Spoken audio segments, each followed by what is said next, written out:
unfortunately, in the middle of the last video, we were near the end and we were working on our wing for the A26 and we ran out of tape, which happens from time to time. One of the things we're going to have to finish up this week is that project.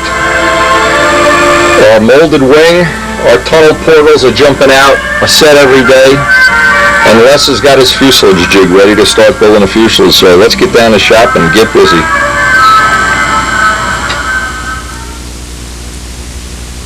We did, we had this aeropoxy light test we were going to work on this wing. It's been drying overnight. We'll take a look at that.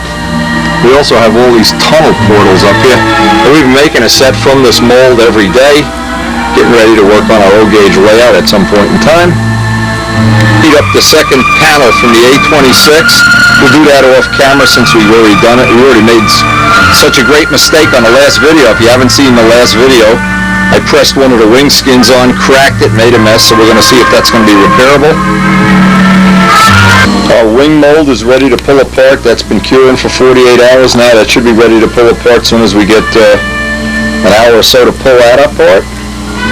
Trick parts that Richard Oliver has sent us to smaller carburetors for this. And one of the things we decided to do, because we're making the A26 right now, Richard advised me of something that he can supply to 35s in rear exhaust, and I can make a lot more scale looking exhaust maybe on that one, even though these worked out well. I can even hide that so nothing sticks out the cowling. That'll be real nice. Build the mufflers inside by the tanks. That's coming. We'll have upgrading our ultralight wing construction. Les has been working on that. We have 4 more sets of cores to core, so we're going to do a lot of this off camera. But we really have settled in on something that we like here. And once we actually have a wing built with a belt crank in it and everything, we're working off these cores, these coring templates that Les has evolved, and they've evolved over about a month. But I think they're going to result in us, anybody out there can just call John Duncan up and get one of these wings with our ultralight coring method and do the e-glassing with West Systems resin. We have another A26 set of wings there. By using up the West resin and this light coring, we wound up having about roughly 3-ounce panels. And I was real excited about that. I think that's going to work out real well. Anyways, a lot of projects in the shop. It's a busy day.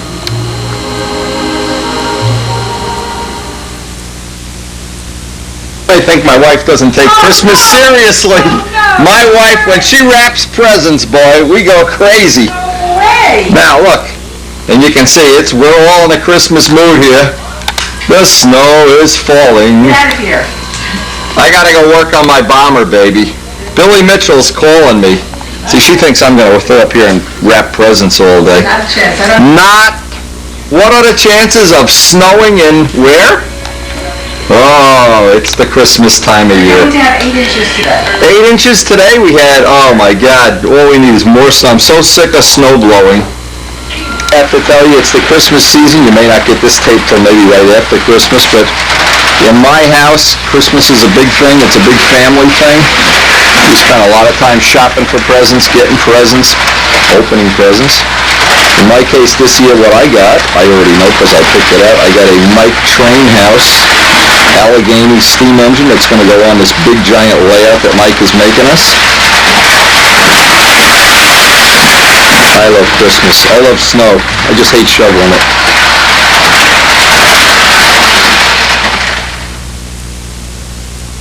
Things about living in our part of the country, near here.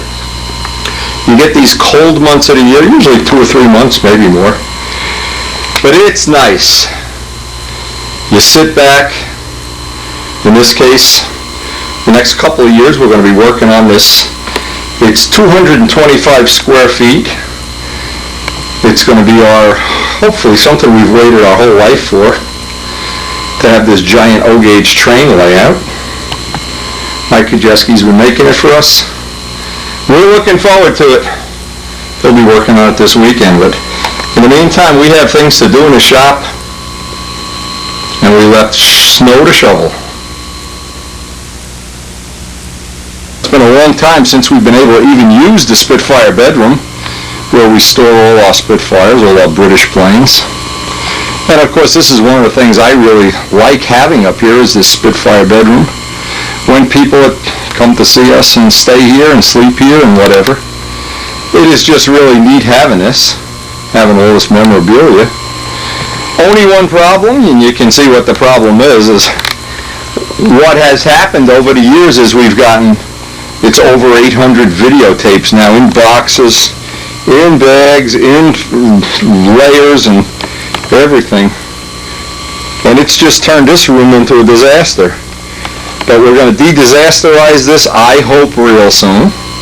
And what's going to ultimately happen, we're going to be out here running our trains while we're waiting for glue to dry or Brodak dope to dry. And as a kid, I never could afford a lot of nice Lionel trains or any. I really couldn't afford it. I couldn't afford a bicycle. But at this point in my life, I feel like I can treat myself. The kids are done with college. They're kind of on their own, and Karen and I have decided we want to build this railroad. We want to make a village. We want to build houses together. It's going to be kind of a family project. So we really are looking forward to it. And it's that time of year that these indoor activities really are nice, especially being in the shop with a warm cup of coffee. It is so nice working down there in this kind of weather. Hey, Karen, is there any chance we can have some hot soup for lunch? Sure. Oh, man, when I get done shoveling, a man needs soup. Homemade soup. Homemade soup. And if you're going to work on a bomber all day and shovel and, oh, man, coming home to a warm bowl of soup. So nice.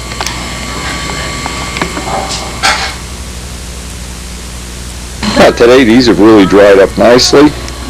I'm not so sure we're going to look at this aeropoxy. What happened on the previous video when I was putting this on, I split the sheeting, being clumsy, and as we all from time to time have these things happen. I guess there's no way to make them not happen unless you're not human.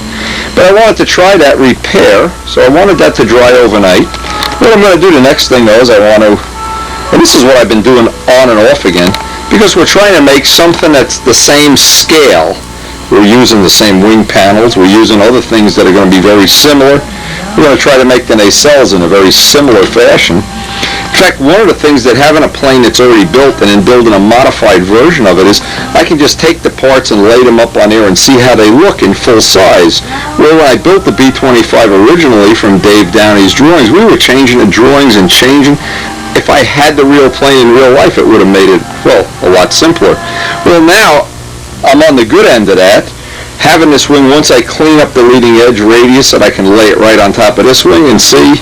I guess the next step after this is going to be to get this wing relatively smooth sanded, maybe lay out the tip shapes, and we'll be ready to put the dihedral in the wing in the next couple of days. So it's a tremendous advantage to have a plane already built, especially when you're trying to do like the one-of-a-kind first one of, and it's just hard to describe how much anxiety I had working on this, not knowing if it would even do a loop, never having a clue that maybe it would turn out to be as good as it was. And I'm certainly very impressed with how well it's turned out. But what I'm trying to do with this project is bring this up to the next level. Now, we can't go back into the B-25, for instance, and make a carbon fuselage, although at some future time I could. But the option that I have now is to learn from this project. Many of the little things I know I could have done a little different, a little better, and I have several that I'm going to be making upgrades on this project. As I work on this, at the same time, Les is working on the Testarossa, and the two Testarossas and two A26s, that wing isn't even sheeted yet, but having this guy already built and knowing that we have, an example of this would be something like if you had a Nobler that flew real well, you were happy with it. Well, now you want to make another version of a Nobler, maybe with different tips, slightly different arrangement of forces. Well, you know you'd have that to look at to see just where you're going. And that's going to be a big help somewhere down the road for sure. Just knowing at the time we're spending here, I was surprised to hear that Richard Oliver was very excited about at one time of making an A26, so it may be that at some future time we'll want to build one too, and we'll have Elliot or somebody draw the plans up from templates that we're making along the way for anybody. We don't know where it's going, except that Mike Costello and I are both pretty excited about this project right now. things we did on this wing panel, it's a little bit different. We have a real thin trailing edge with recessed hinge pockets. So I want to keep track of, as I'm going along, that I don't lose where the hinge pockets are. I'll just rescribe them on there. I also, when I laid in the leading edge, I only put glue on the wood. There's no glue on the foam, so there's only 2 very thin beads of glue down there. And if there's a spot somewhere there that is not correct or not up to snuff, well, I guess what I'm going to have to do is just sneak in there and stick a little alphatic or epoxy down in there. But right now, looking at the panels, and I want to make sure I don't lose that last little bit where the hinges are, because we're really working on some thin wood there. What I try to do with the Zona saw is get within about a 1/16 of an inch, and the last little 1/16 of an inch do with a sanding block. Whenever I've tried to cut right at the edge, a lot of times it'll split the wood or make another cosmetic flaw in it. Leave just a little bit, and the last little bit do with a sanding block. Trick that you can use when trimming off this sheeting is, if you hold the blade 90 degrees to the wood, it'll almost always tear it. If you use a brand new blade and hold it back on about a 45 or a 60 degree angle, you'll see here you can pretty much get to within maybe a 1/64 of an inch of the foam before that actually splits the wood. Can get a lot of it off. And now what it allows you to do, now the last little bit I'll do with a sanding block. Get it as close as I can. I don't want to change the shape because these are pretty accurate 90 degree shapes. But no matter what foam wing construction you have, you pretty much have to trim this at the end.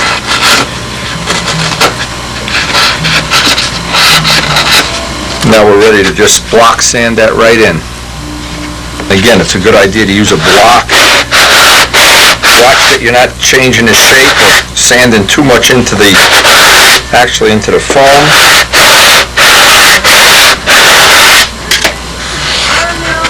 So a little bit more in the front. And we'll square up all the joints, and then we'll be ready to do the other side. Off camera, we'll be ready to work on a leading edge. To do is get a new 26 blade and very, very carefully start carving this edge in. What happens if you try to take it in one chunk, all at one piece, I find that it's just not worth it. You wind up getting the last little bit of material out of there. You could put a piece of tape up on the wood if you wanted to. That would be one way of giving yourself a little cushion or a little safety cushion. I think if you have a brand new blade, and if you hold it at about a 45 degree angle, you can pretty much get most of it off. Chicky, did you just knock? Sounded like Chicky just knocked something over here. You can get a little bit off, just a little bit at a time. This is basically what I'm doing.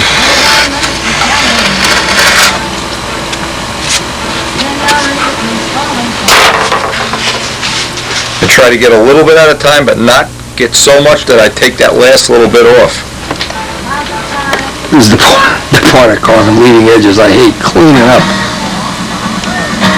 Just an ordinary bed pad that you can buy for about $9. In fact, this is only a piece of it. It's great for putting the models in minivans too. Try to line it up on the edge of the table, because I don't want to ding this. This is kind of getting to the point where I don't want to ding it up. In fact, I don't ever want to ding it up. And I can get the last little bit of this with a sanding block. The trick always seems to be going about a 45 degree angle. If you go back and forth, you make waves. If you can just make that glue joint disappear for now. Hold the block at the same angle. Now Les is working on a little jig. I don't know if he's going to have it soon or what for his router table to make pre-cut leading edges. Who are you talking to? Yeah, maybe he's talking to Gracie. But just work that leading edge with a block. Again, I don't want to get the joint so thin that it's down to being paper. These are very thin skins to begin with. Okay, now we have half of it done. And now it's just a question of repeating that on the other side, and then I'll kind of do the blend as the last step. So I'll do the other side of this off camera exactly the same way. I get those two sides relatively equal here. Now I just want to knock that corner off. So I want to do this in little steps. Now remember, it's in the last couple of years that pretty much we've all realized there's an advantage to having a blunter than we traditionally would have leading edge. I might have this blade, blade's set way too deep. So if I can't get this set right, I just want to take the corner off. Holding the plane at a 45-degree angle. Here we go. Just take that corner off. And again, a long sanding block.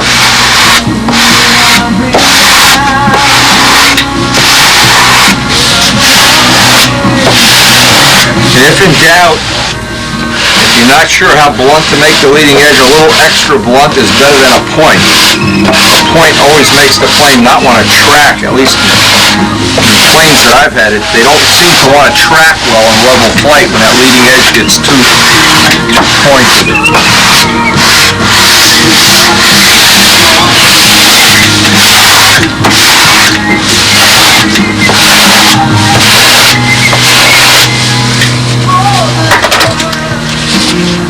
Let's see how much we have here. Now we've got half. Now we'll do the other half off camera and just blend it till we get a nice round and it's relatively symmetrical. With some nice smooth paper. This is 320. Could be 400. Wouldn't matter. I want to get it on that pad.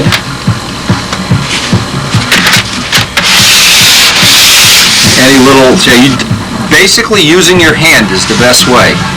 Find a little spot you're not happy with.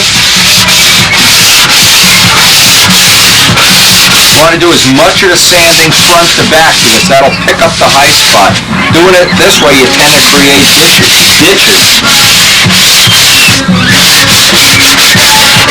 Who are you talking to today? God. He's got a girlfriend.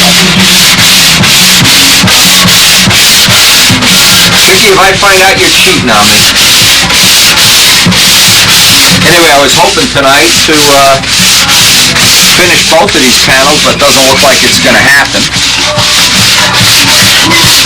There are just some days that it isn't in the cards. But when I get to this point, I don't want to rush anyway. Because again, we're trying to up the bar from the B-25 and maybe get a couple little... Boy, he must have twins for girlfriends. Vicky?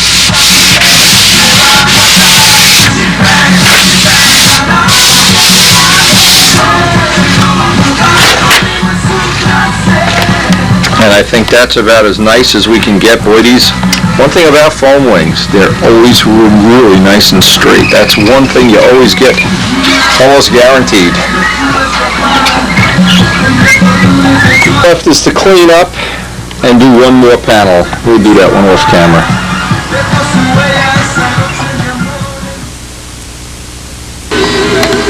Now when I do this panel, the only thing I'm going to do is see how the epoxy light seam sands out. I got the weight on this panel. It's 111 grams, so of course whichever is going to be the lighter, we'll make that the inboard panel. And I'll get this whole thing done off camera till we have two completely rings, tongue-tied, completely ready. And we are a little bit ahead of where we were on the B-25 weight-wise, and because the same wing. Where we'll pick up some gain is there'll be all the glassing around the dihedral brakes, that added some weight. I'm also going to eliminate, I think, or change the way I have the ring tips made. That big hollow spot there I don't think is doing us any favor aerodynamically either. Again, we're trying to improve the breed, trying to make this an evolution of a species.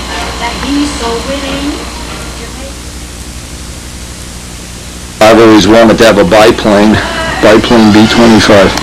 But this is the part that's really worthwhile. I can see what this looks like in full scale when we start to lay out other parts of the plane. I've got center lines on everything now. Every part of this is relatively sanded out. The next step is the next time we get to work on this. So kind of a straightforward day today, but I want to make up the control system and get ready to put the dihedral in the wing.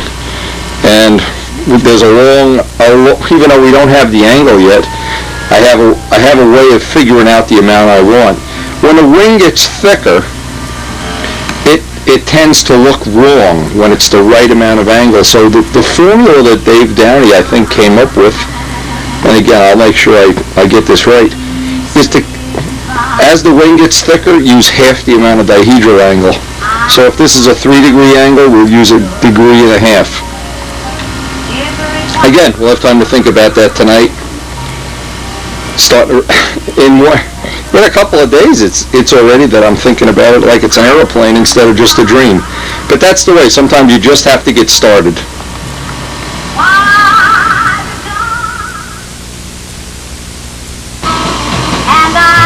Today we got even more snow, just what I need. So I'm getting a late start here. I wanted to plan the day out. And by the way, this is the new calendar for the month of December. Boy, if there ever was an appropriate picture. Oh man, imagine freezing and flying yaks up into Ukraine. Anyway, we're going to see what we can get done on this A26 today, even though it's only going to be a short day. Now, this is that joint right here. I'm just trying to see if it'll feather in. Now luckily, when I finish the 2 wing panels, this is going to be the bottom of the outboard panel, just because it's the heavier of the 2 panels by a couple of grams. But you really can feather that right in. So it hasn't been proven in a year or 2 of service, but I would suspect that even if you're clumsy like I was, you might be able to sneak away, get away with that kind of repair. I may consider writing this up for Stunt News if this seems to hold up after we do the doping and tissuing and things. Aeropoxy light. That whole seam, in case you didn't know, or if you haven't seen the other video, that seam goes the length of the wing. I split the sheeting. Quiet! God, he's in a good mood today. You must know it's Christmas. You can't, if you close your eyes, you can't even feel that. So that's really a good test. Today I want to set the dihedral on the A26, and I want to I want to put down on a little storyboard just some of the things that I think between Dave Downey and several other people we've kind of settled in on as what we're going to do, not of course the ultimate choice, but I want to go back to Al Raby's original Mustangs. All of Al's designs had dihedral, and I think that was one of the benchmark things that he should get, if not the full credit, the major part of the credit for innovating and bringing into the world of stunt. The B-25, the dihedral angle was settled in on a very simple, relatively simple way, as we had Dave Downey put it on the CAD cam at Boeing, and he went back and forth, back and forth, back and forth, and saw just how much dihedral you could take out and still have it look scale. It's called the fudge factor. You look at a plane that looks scale but really isn't. The thing that's involved is the artist's eye and how to make it look scale without being scale, and that's the whole secret, the total secret of making a real semi-scale plane. Well, semi-scale designs really did not have dihedral, and I think that was one of the things that we really missed out on. When we were making the Spitfires, one of the last ones before we made 5 altogether. The second one Joe made, he was proposing a third one, a Mark 24, that would have had the dihedral brakes, and we never got to make that model. We moved on to the Typhoon and to other projects. But that one's still on the back burner. There may still someday be a Mark 24 with dihedral. Luckily, when we did Miss Ashley has no dihedral, so you can make a real semi-scale plane, but there are very, very few. I'd say they are few and far between planes that have no dihedral. What I'm going to do is make an exaggerated example of what dihedral would be on a typical plane. Now, if you're going to really do a semi-scale plane, of course you want to go all the way. Dihedral is one of the things that separates the really, really semi-scale planes, and of course, it's what you feel like doing. It's not a contest. It's a contest. Will you be quiet? This is not a pickup bar. What happens, and we learned this, Dave Downey and I went back and forth many, many times on this, and I think we've come up with a reasonable formula that anybody can use. A scale plane, if you measure the dihedral, and I'm going to use Kurt Mullenex's beautiful Corsair as an example. If you measure the dihedral angle from a perfectly level plane, because the wing is thin, on a real plane, a full-scale plane, the wing is much thinner than what we use. Well, as we thicken up the wing, here's what happens, and in our case, the wing is a lot thicker.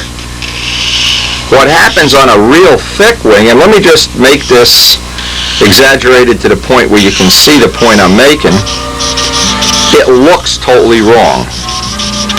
See, that starts to look really, as you thicken the wing, it looks like it has more dihedral. Well, what we decided was a good starting point is, as you thicken up the wing, use half of the degrees. So we would lay out the plan, measure the degree angle, which let's say, for example, was a 4-degree angle. And when you use a thick wing, we just cut it in half and made it 2 degrees. And that seemed to work real well. Now, it's easy to figure these angles out. It's also easy to just put the two panels together and say, when does it look right, when does it, and I've done that with the B-25. Well, I learned so much from doing that I know what I need to do is get a picture of the A-26, look at what that angle looks like, and actually with the thick wing make it about half, and it'll serve my purposes. So that's what we're going to try to do as the next step, next answer the phone, of course. Here's one of the things to consider. If you were to take a foam wing, it wouldn't matter what wing it was, when you butt them together level in the cores, that's a good way to line it up. You hear him? What we want, though, is an amount of dihedral, so you can see what we're going to have to do is we're going to have to take each core and block sand it off. And the way I'm going to do that is I'm going to make a sanding block, just a perfectly square block, where this angle is 90 degrees. Put sandpaper on this side. Now you have to do both sides. You might be thinking, well, why not just cut one side and leave the other one 90? It doesn't work. They don't match up. Like 2 slices of bologna when you cut bologna. They don't match up. So you really have to cut both of them. So by doing this, I can cut, and it's an exaggerate, I can sand this one side in, then come back to the other side, use the block upside down, sand this side. Then when I join them, they should both have the right angle. Boy, I wish I had better coordination here. They should be a perfect butt joint, like if you cut 2 pieces of bologna and then spliced it together. So anyway, that's our project. And when you look at the line drawings, and I don't have the line drawing here because Mike Costello's making up some upscaled and downscaled versions. But one of the things that's really a defining feature of the A-26 is that the dihedral of the wing and the dihedral of the tail, you can really see that the tail is a lot more than the wing. The tail has a V in it too. So we're looking like we're going to have at least 4 lucky boxes on this ship. You can see if we were making a scale model, we need to make scale dihedral, of course, but because this is a stunt ship and because the wing is thinner, we can get away with a lot less. Really going to be important is that we keep the angle here and the angle here, which looks like it's, I'll have to measure this when I get the line drawing, but that it accents it. So this, because we're going to reduce this angle by some amount too. So we have a small amount and then kind of an accented amount, and when they're put together, I think it'll look a lot more scale than it really is. We also have another option on this plane that's really nice, is the nacelles are longer. We should be able to conveniently get the tanks we want to have in there. And there's several versions, glass nose, a blunt nose with cannons. There's a lot of versions of this. Versions with turrets, versions with no turrets. So we have a lot of choices here, but the thing I want to get right early on in the program is get this dihedral angle set to where I'm happy with it.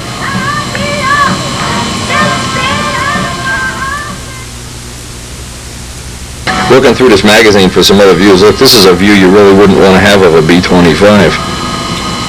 Well, this is terrible. Look at this. Anyway, that's what I love about having these magazines. And by the way, Mike has donated a lot of these to our cause. Another thing he had an idea of, you can see how high aspect the wing is here. That's one thing. We can't make it that high aspect, of course, but with all these rockets on the wing, this is the version he wants to make, and it's going to be more oriented toward a scale model.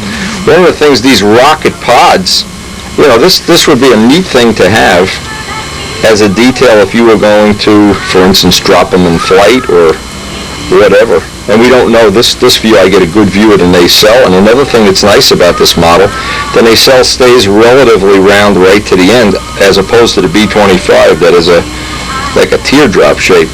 So there's a lot of reasons we kind of like this Invader project. We're really looking forward to getting some, I hope one thing is we're going to be able to get a lot more documentation, which looks like we're well on our way to having some. Will Brownell did this version, air spray, which wouldn't be a bad version for a, even for a control line model, a stunner. The point is you have a lot of choices. With this model, you have choices within choices within choices, and that's what's really got me going now on this. And of course, at the same time we're doing this, I'm dovetailing this in with the Testarossa project. So on days when Les is here, I'll try to work on a Testarossa with him. And days that he can't make it, which is about half of the time, I'll work on the A26. But I'm not in a rush, as opposed to the B-25, where I wanted to get done to have it for the spring contest. I don't have to do that now because we're going to fly the B-25 next year. So I can really relax, get a cup of coffee after I shovel the snow, and enjoy every minute of this project. You can get some idea when the wing is thin. The dihedral angle is X, let's say. Well, again, we have to calculate it out. We're going to reduce the amount, and we're also going to reduce this amount. So by both of them being reduced at the same time, it should be less obvious that it's not a total scale model. When we get the big line drawings back, we can look at other possibilities, the tip shapes. But it's really a dominant, and the more I look at the model, the more I see that the nacelles dominate this model. The nacelles are wider than the fuselage, in fact. So we're going to have to maybe consider keeping this relationship the same. It's all these relationships, or else it looks wrong. It'll just look wrong. Even though we'll have flaps on the back of the wing will be a wider aspect, lower aspect wing, less dihedral. Just capturing the flavor of it. And I guess that's the difficult part. If it was easy, let's face it, everybody would have one of these. But the fact that it's difficult makes it a good challenge. Makes it something that when you get up in the morning, like I've been getting up in the morning and I'm just totally stoked about the O-gauge train layout, about this, about the plane Les is designing, about Richard Oliver's motors. There's just so many good things happening in the event right now. The Brodak motors, just all good things happening in our event.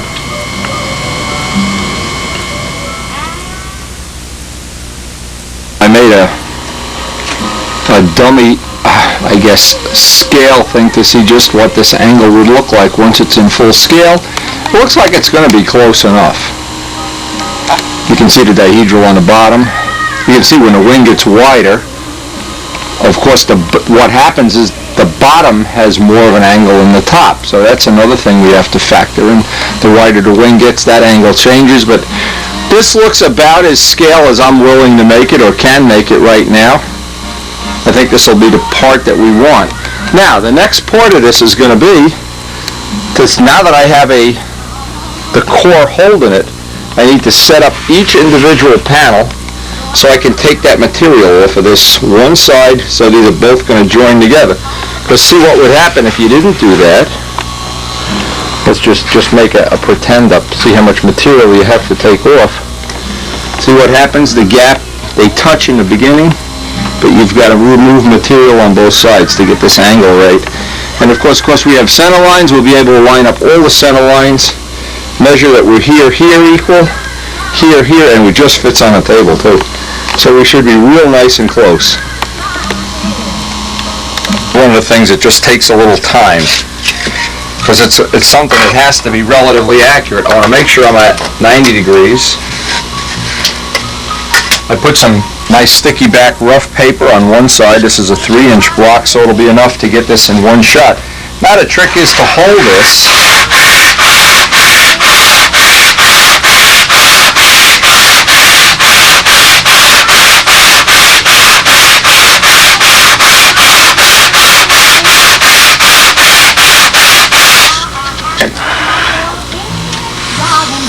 Now, the way I've done this in the past, just to make sure I'm not missing a spot, I'm going to push this out just a 64th of an inch.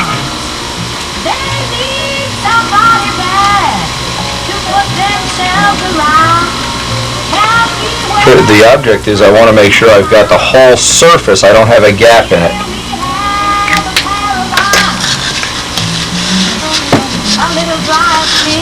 By the way, the sandpaper on top helps give you a little grip surface here.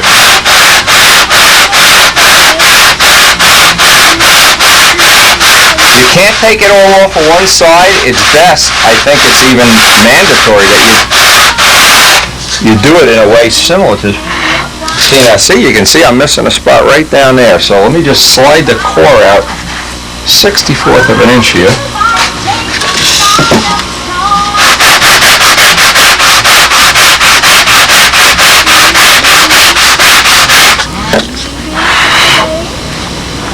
Looks like we got it all. Now, of course, we're going to have to reverse this and do the other wing panel until they butt together. Now, even if you were to take one panel, you can see now we've got the angle cut in half, but it's still not right. Let me show this now. See, we're still touching in the middle because we're really only removing material in the middle. We have a gap and a gap. And it's really the center of this that we're removing material from. So once I do the other panel, of course, just reverse, they should butt together real nice.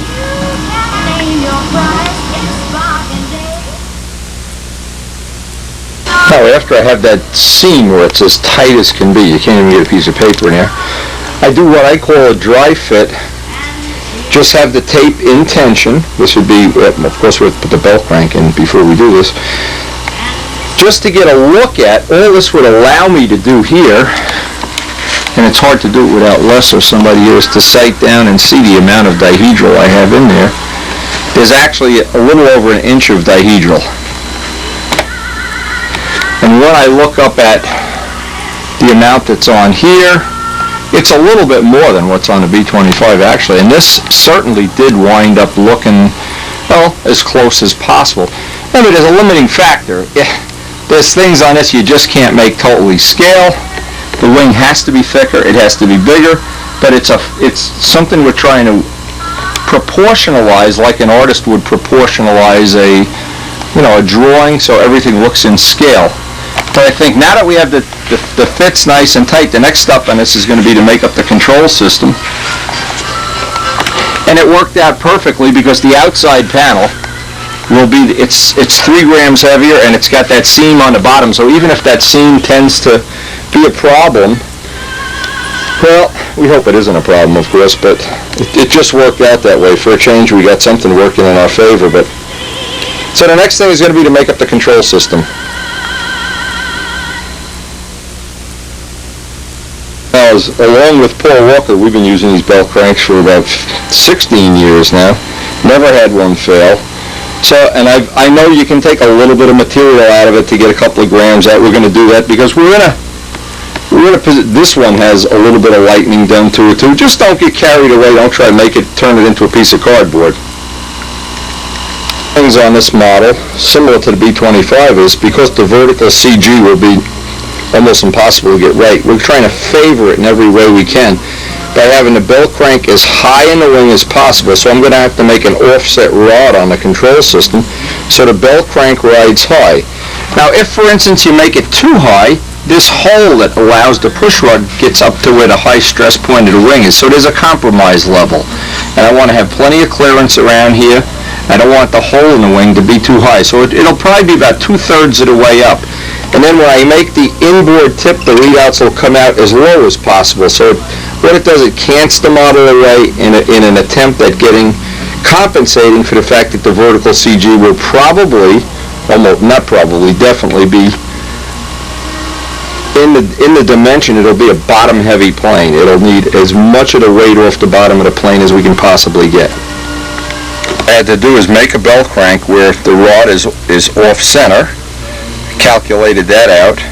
I also moved the pivot point for the push rod in 1/16 of an inch, because what I wanted to have is a little bit slower controls. The B-25 has relatively fast controls. I would like it a little bit slower.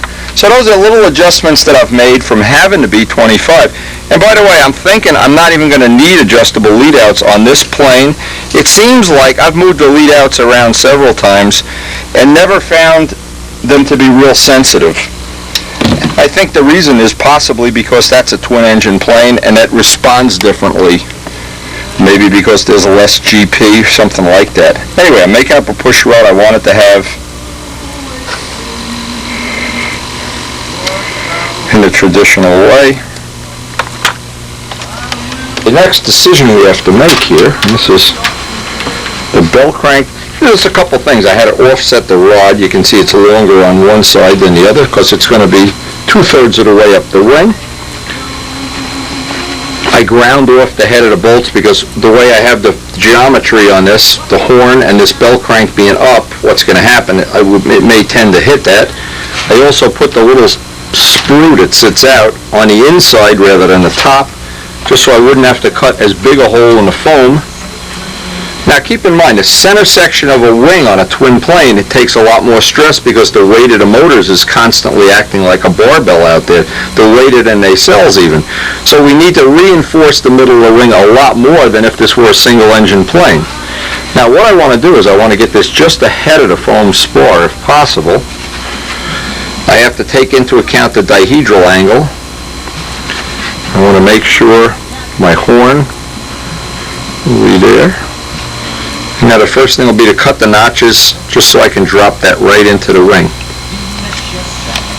I'm going to cut the notch exactly half of whatever this dimension winds up being on the bell crank you're using. You wanted that mid-throw to be right on the center line of the ring. So I made up a razor blade with some tape with half of that dimension so I can take the plunge cuts into the foam wing. They'll set this back half of this amount. It'll set it back in the wing. So at half throw, I'll be right on the center of the wing. And that's the way the geometry on this works out. And by the way, it works out the best. Noel Drindeck has told me, and we've learned from the B-25, that having the bell crank right up higher in a wing has never been a problem. But I still need to account for the travel of the horn in the up and down mode. And as you make this shorter, this makes the controls less sensitive, and that's what I'm trying to accomplish, is trying to fine-tune all the little things that I could maybe make a little better than the B-25, but I basically don't want to stray much from the B-25 formula here. I don't want to get off by anything more than 10%. Roughen up this shaft with just hit it with a parting wheel. I always solder a washer top and bottom. This is an eyelet, and I put a little ditch in the wire, wrap it with copper wire. I don't know if you can see that. I ground the head off both bolts.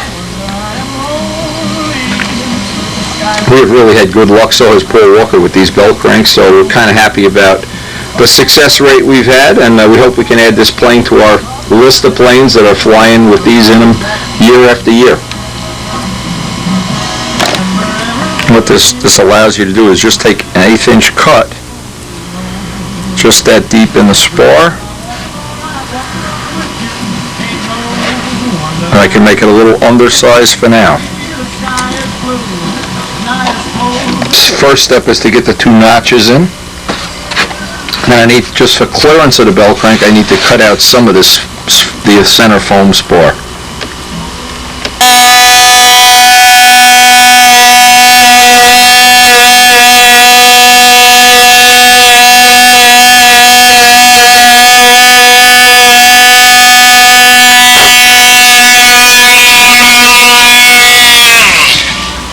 I want to get enough clearance in there, because this is the side we're going to glue the bell crank into. So next step is to make sure I get the full rotation on the bell crank. Next step, we see we have plenty of clearance there. I want to cut out the piece of wood and foam that will allow the push rod to exit, and I can make a mirror image of that on the other wing panel. Now I need to make the same mirror image cutout on the other panel and make the other mirror image of this, and then I'm ready to join the wing. Just letting this dry with some 5-minute epoxy, making sure I have the angle that I want, taking into account the dihedral angle. That's going to tack it in position. Then I'll block sand this and trim all this extra wood off, and we'll be ready to join the wing.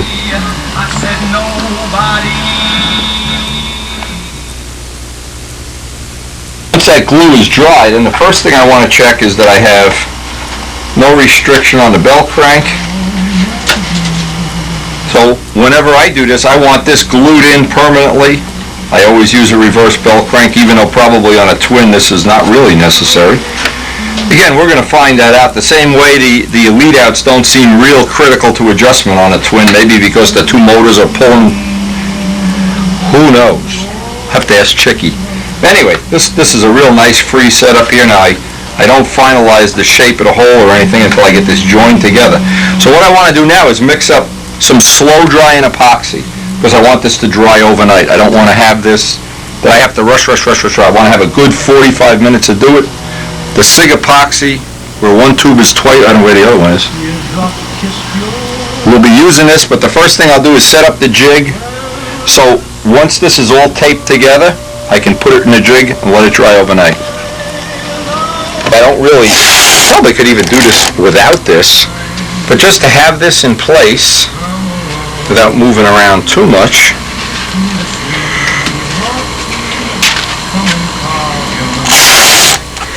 This is not like I'm going to use this as a permanent thing. This is only to help me just act as a guide while I'm tightening the wing up.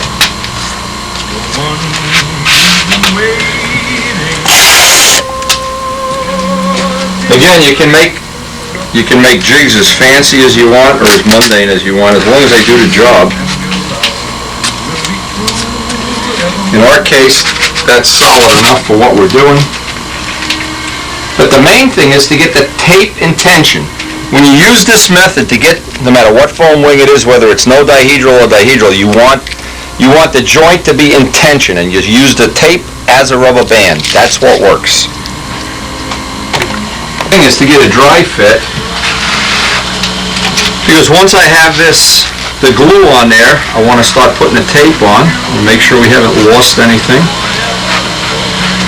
You need to find a spot where that's going to just fit right in. Cut a little piece of that foam away. And what I'll do is I'll flip this over. Now I don't want to take the lead outs out. In fact, I ought to put a little piece of tape on these. These always seem to be a problem at some point in time. As soon as I can get a wingtip made, try to make a wingtip tonight. Now I can spread this open. Flip this over, because I want to do the bottom first. I want to tape it shut, then I can put all the tension in the top and put it in the jig with some tension on it. Okay, now I'm going to, again, I'll mix this up off camera, get a batch of this going, and use a little bit of heat so it sinks into the end grain.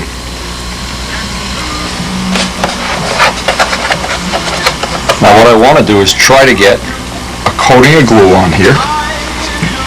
I'm really not concerned about glue in the foam, even though some will probably get on there, but I would definitely like to make sure all of the wood has some epoxy on it.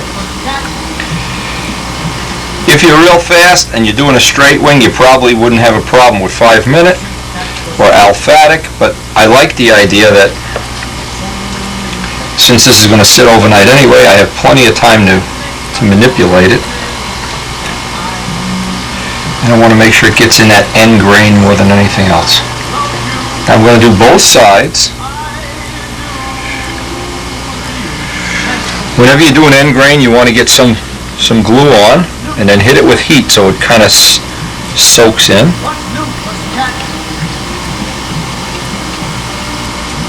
The only thing nice about working on a foam wing at this point, it's in a couple of days it's a wing. Where a lot of times when you're doing other methods, you can just spend forever and it before it becomes a wing. This kind of frames up in a couple of days, and if you were to get sheeted wings from John or from anybody really, it just goes so quick it's unbelievable. Now I want to get rid of this extra. But it's the tape that puts it in tension that makes this whole thing work.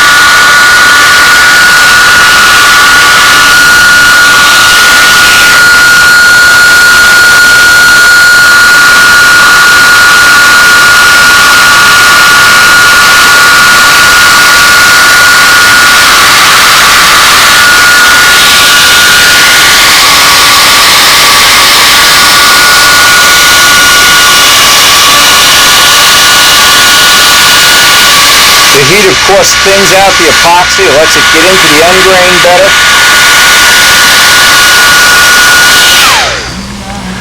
Now, I'll do the other side off camera. Same thing's going to happen on the other side, and then we'll be ready to join them up.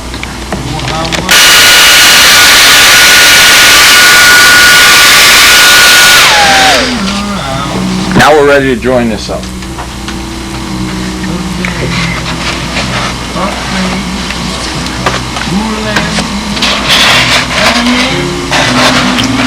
I'll put a couple of pieces of temporary tape on here just to hold it, just to get it started.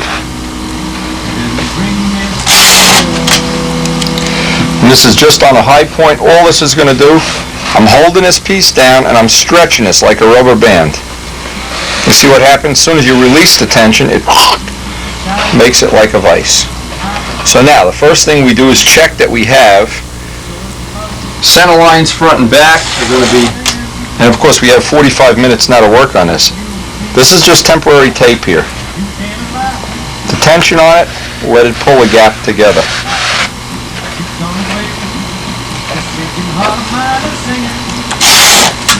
Even if it's a straight wing with no dihedral, this is a good way to do it. Put a little bit too much tension on here. Now, before I even flip it, I want to make sure I have that kind of lined up the way I want. Okay, now we can flip it. Now it'll be under tension because we're in reverse dihedral mode. Let me just get Q-tip here and get some of this off, just to make the final joint a little neater. Again, we'll sand this joint extensively before we do the glassing, with the ellipses on. Now I want to make sure I got, both center lines are right on the money. Now, it's usually best to go from side to side, side to side, side to side. So I'll get 3 pieces of tape. Now you can see that joint just really got tightened up. I don't know if you can see this. It really got tight. There's no clearance in there at all now. So I'll get 3 pieces on this side. Put one side down, turn it into a rubber band. As I'm doing it, I'm going to work my finger down here, make sure I'm keeping everything even. And John's work is about as accurate as anybody I've ever seen. The parts usually line up. You don't even have to really even check them. And now we should have one side. Make sure our center lines are really accurate. There we go. Center line in the front. You can do a little fine tuning here. It's not off by much. It's not off at all. Now I can put it in the jig. And now I can get, see, I have more tension on the bottom. Now I need more tension on this side. So I can make the pieces of tape longer and longer. They act like rubber bands. At some point in time, this should sit right in the jig. And there's no limit to the amount of tape you can put on, or if you wanted to, you could loosen the bottom. Now that sucked it up nice and tight. I think it's always easier to do this with slow dry. There we go. Whoa, that one brought it right up.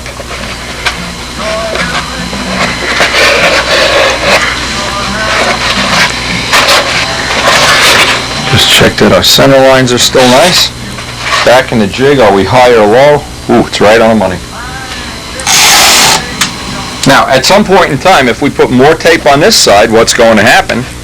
It's going to come up out of the jig. I want it to be just, ooh, that's perfect. Every time I say that's perfect, it isn't. Now, the other point is, this is requiring about 45 minutes of babysitting, so I have other work to do in the shop. But every 5 minutes, I'll just walk over, check that my center lines, run my finger down this joint, make sure I have the joint that I want, because this is very thin sheeting, and when we glass it, I don't want to sand this paper thin. But right now, that's looking like it's going to be good.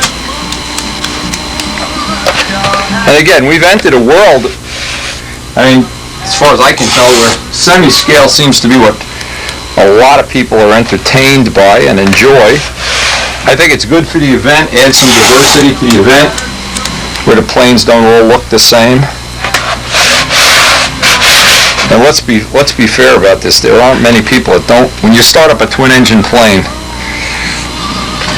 oh, that's nice. Okay, so we're just going to let this sit in the jig and babysit it every couple of minutes. Make sure everything's staying the way we want it. I am impressed. This is just to let the epoxy tooth in better.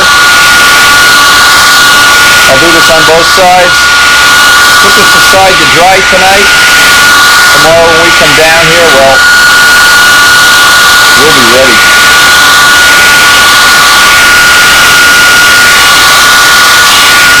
And the objective will be to get this joint as nice as possible, but we're going to put glass ellipses on this.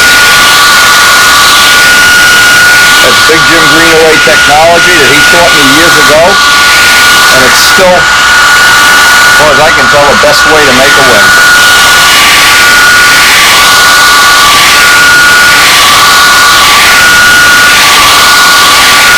Now the trick is, the next 45 minutes to an hour, we'll babysit it, but I have a lot of other little projects I can work on. I can lay out the tip blocks. I sure wouldn't want to, at this point in time, just head up to bed, or whatever. Look at that. That is so close. It's unbelievable. That's a good one.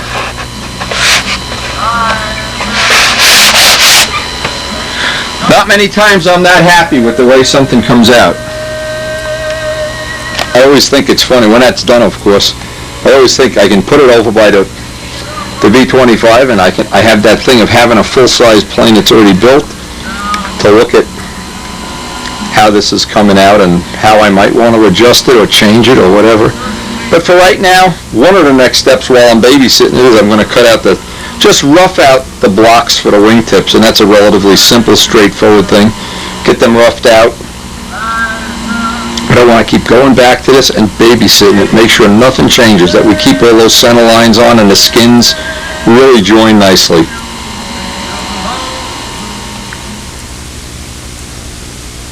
What I want to do today is I want to get the glass ellipses on. The first thing I want to do is get this joint perfectly smooth, and boy, did this dry up nice. I really appreciate when I get one that comes out this well. I just need to, it's going to be very little sanding. See, I only want to sand enough that I don't have a step in it. I don't want to have a lip or a step. It'll take very little to get this cleaned up, and we'll be ready. I'll take some 400 sandpaper or some 600, see what I got, and just get the ellipse area smooth as I can, because I don't want to have any of the wood parts come up through the glass. Now what I want to do is on both sides, I want to make sure both sides are really, really smooth. Pulling up this tape, I'm checking, don't have any gap in there at all. The gap is as thin as a razor.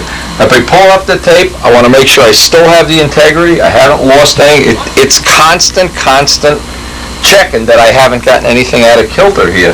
Now, because we did the B25 in a very similar way, and that plane flies, even with its contorted vertical CG, it's something we've learned to work around and live with. I'm trying to make as many changes to this. I'm not going to glass the whole center of the wing like I did on the B25. I think that's part of the area I can cut back on. But I do want to get the high point, the ellipses, the high point. That's where the strength is. If you have the ellipses roughly where this green tape is, if these don't break, it's not going to break. You got to break the middle of the wing right there or right outside the fuselage before you can break the wing. Back here, nothing happens. In the front, it's that high point of the wing that has to be perfect. Glass ellipses, and it's not a critical shape. You just like to have them roughly a third of the span.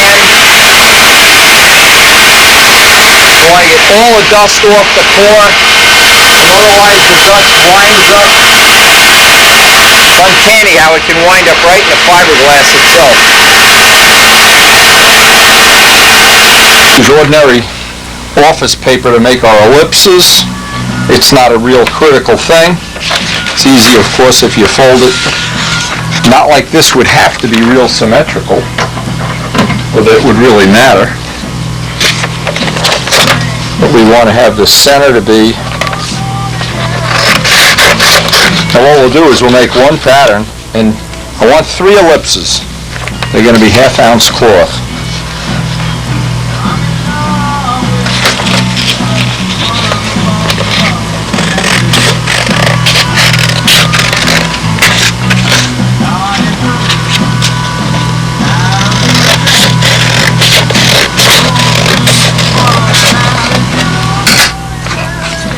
Again, this is not real critical.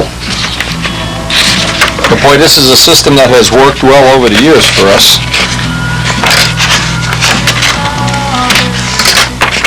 And none of my wings have spars in them, even the ones that have wing gear, so this is part of, now I want to taper it back just a little bit, ever so slightly.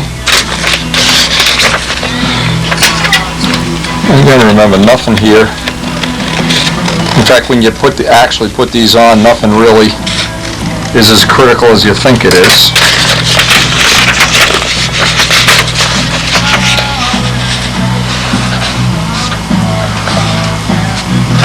Now, what I'm going to do is I'm going to match up this center here.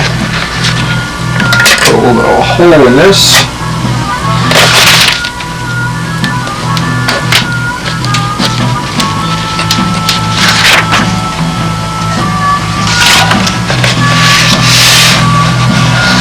Looks like a Spitfire wing, in fact. So that's going to be our first ellipse. That's going to be the first one. So what I'm going to do is very carefully, and I mean just the slightest, tiniest amount is just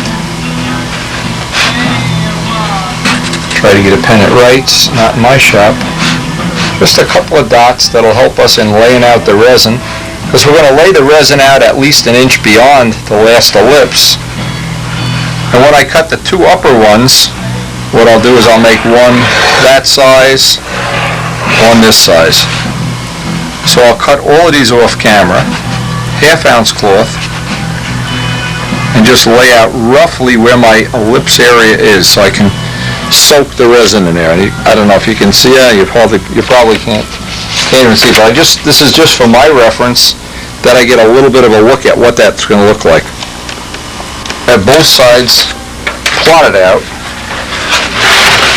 Not real critical, the cores are just holding us from touching the table right now. Now we're ready to start cutting ellipses. So what I'll do is I'll cut 2 big ones, then cut the template down, cut 2 medium ones, and then cut 2 small ones. Have them all cut ready to go as soon as we mix the resin. This is the resin, deep resin. This is the cloth that we're going to use. It's 1/2 ounce, 0.56. The resin we're going to use is West Systems 105 and 205 hardener. Now what we want to do is, if you don't have a pair of razor sharp scissors, and all mine are pretty as dull as can be here. A new blade, razor or an XL blade, and just cut over newspaper, and you can get a really reasonable job. Now, this is not critical, because the ends of this, they're going to get sanded off, and we're going to blend the end of where this winds up about an inch further out. We're going to spread the resin out, of course. But the neater we can make it up to this point. I know a lot of people have trouble cutting glass, this real thin glass. Now when this is embedded into resin, it's extremely strong, so if you can get a nice edge on it, even better. Now we're going to cut all these pieces. I'm going to get these all ready. And then we have a time window. We want to do one side, flip it over, and do the other side. I don't want to have one side dry and then do the other side. I'd like to do them both, have the resin drying on both sides so they both shrink equally. You're thinking, why not just use one layer of 1.5 ounces? Well, what happens with the 3 layers is each one leaves a little step, and it's easier to blend it into the finish. When you use one thick layer, it leaves a step, and then you're always constantly sanding into it. This feather edges in a whole lot easier. And by the way, this is just a nice way to do it, so each one fits inside the one before it. What I try to do, doesn't always work, but sometimes you can save yourself a little bit of aggravation. Okay, that one's going to fit. Checking that they all fit right in our little outlined area. And it's really the first one that I need to get by a schmutz on my... And kind of, so you can really pattern this out. That little hole in there for the Velcro bolt.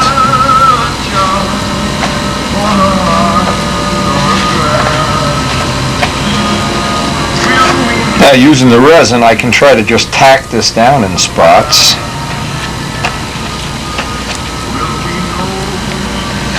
Again, it's West resin, 105, 206 hardener. I make a pattern. It's really the first one that I want to get as accurate as possible. The other ones don't have to line up. Well, one of the things on the B25, like I said, we're trying to save. I think I put 5 or 6 layers of glass on a whole middle of the wing. It was just really overkill because I was afraid of that wing being too flimsy. Well, I might have overkilled it. I'll have to, or else this one's going to fold and flake. But anyway, we get the resin on. Now I can start mating at the middle and work my way out. Again, I can put plenty of this on. You don't have to worry about it because it'll squeegee right off. Give a pot life here of about a half an hour. The West resin is very watery, so it goes right into the wood, soaks in well. It's made, by the way, West System resin isn't West like East-West. It's an acronym for some other thing that indicates basically that it was made for attaching fiberglass to wood boats. That's where the resin system originally evolved from. And you can see I'm just trying to draw out the cloth. I want to go out past where we are by some amount anyway. And you can use the same technique on any wing. You can use it on nose sections. Good glassing technique is a good thing to develop as a modeler. Just makes a lot of other projects go a lot smoother. Now when we build the tail is going to have a lot of dihedral. I haven't figured out exactly how I want to do that yet. And I just love the fact when you start a new project like this. Oh boy, here we go. Let me go get the phone. They're all wetted out. Now we want to take and just carefully with a squeegee, and you can see how much of this we're going to get off. But I want to go way out past, always like a sunburst pattern. What this does, it helps push the resin down through the cloth, get rid of some of the extra resin. Some of it, you get rid of almost all of it.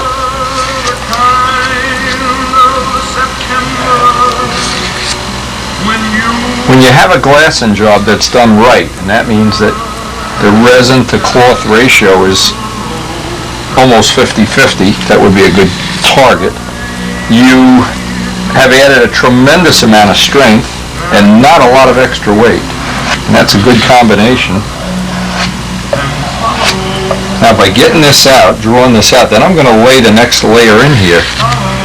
Keep in mind I have a half-hour working time, but I don't want this to kick off. I want to be able to flip this over while this side hasn't gone through its curing cycle yet. And the way to beat that system is, see, even though I have a lot of resin here, when I go to do the other side, I'll mix a new batch. That gives me a little more working time. Also keep the shop cool. Don't let it get up above, say, 65 degrees. I prefer working when it's cool. The resin takes a lot more time to kick off, just gives me more time to work. Okay, so now I don't want to get this all off yet. I want still to have some on there.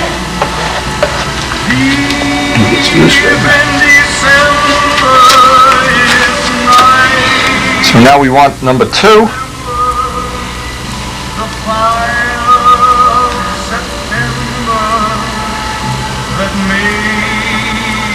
Again, we're looking, the most important thing is to get it right on the high point of the way. Now this one will sit right down.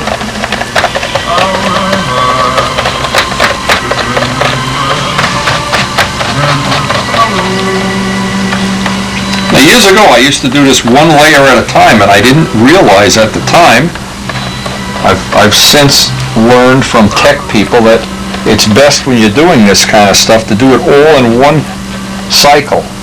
That you get a better bond than if you did each one individually. And now I need the small one. But that's how we've learned over the years, hopefully.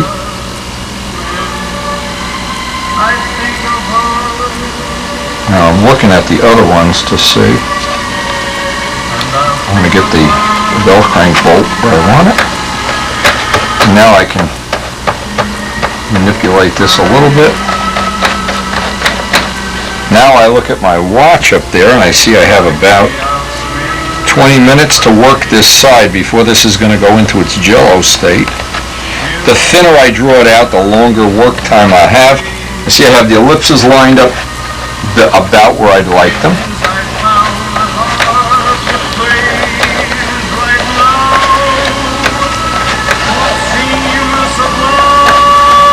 And it just takes a little bit of looking at it. You always want to work from the middle out. That's how you get the wrinkles out.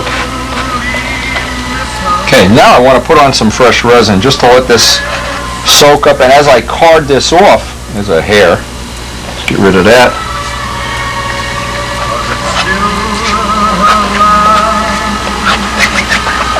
What I want to do with this is, let's get rid of the brush. I want to work this down through the 3 layers if I can. And there's a good technique is not to press too hard.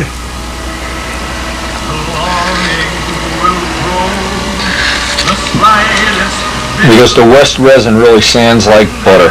This is really the nicest resin to sand. We used to use the SIG glue years ago, and that would be okay, but this is a whole lot better.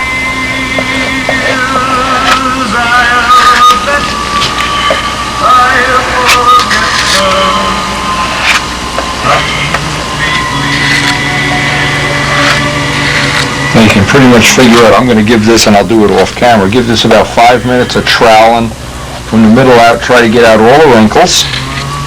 5 minutes should be plenty. Knowing that I got everything saturated now.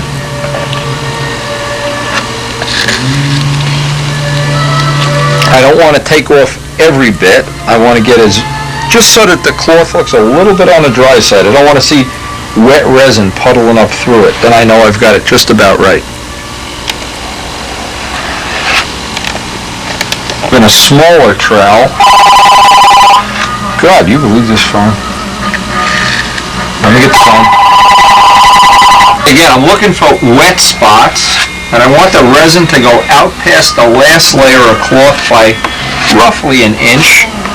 The reason for that is when I go to sand this in, block sand it in, hitting the wood that has a little bit of resin on it gives me a little bit less chance that I'm going to dig a ditch right at the end of this, just like sanding to the end of a fillet. I'm just pushing through. I don't want to get all the resin off. I don't want to have that where it's dry as a bone, basically because it sands so easily, it's not a problem.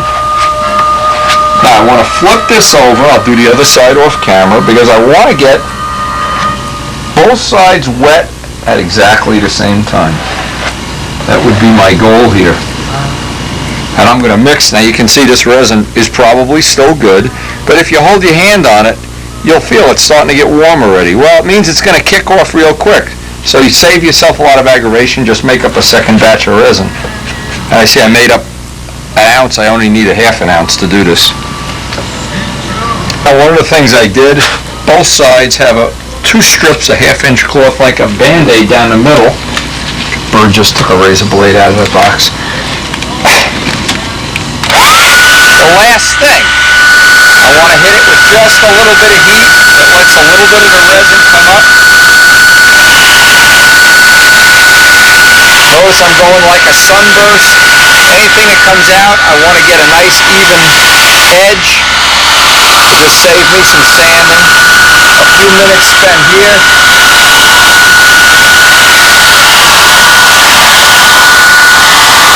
And the reason I'm hitting the heat on this side first, I want this resin to catch up with the resin on the other side. The heat will help that happen so that they'll both tend to cure at the same time.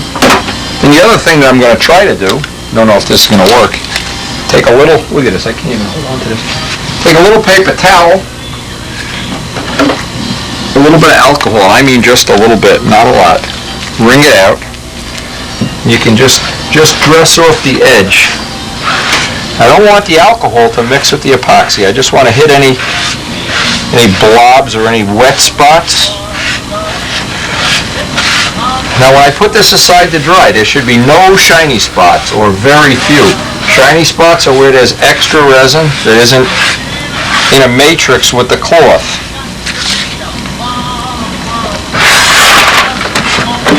It's usually around the edges that you can get off some of this.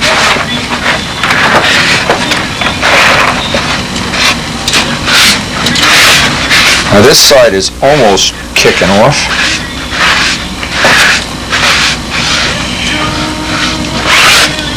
I don't want to wet the resin. Remember, this is just damp. Just want to just pick up any little loose edges. And that right there's a wet spot. Right there, this is pretty much ready now. We got to find a spot how we can get this up by the heating vent to dry overnight. I have that right up by a heating vent. I found that both sides of this are just starting to kick off equally now. It's really nice if you can get it hanging by the wingtip. That seems to let it cure equally. Then we'll check it when this dries tomorrow or the next day, because we're going to be working on some other projects around here. We're going to put it back in the cradles and just recheck all our center lines around the whole perimeter. And if everything's okay, it'll be ready to sand out and make the wingtips up.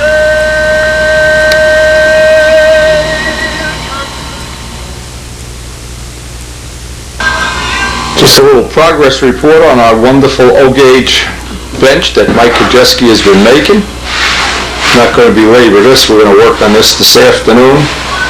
What we have to do, and you can see I tried something really unique here, but it wasn't worth doing. I filled in all the screw heads with air epoxy light and then spackled over them because I wanted this to be perfectly smooth. Just one more use for air epoxy light. Anyway, Mike did work on this. We worked on it together some part of the weekend here. And it's really starting to shape up. The next thing is in the next couple of days, once the spackle all dries, we're going to try to hopefully get a coat of paint on this. We'll be ready to lay some railroad track pretty soon.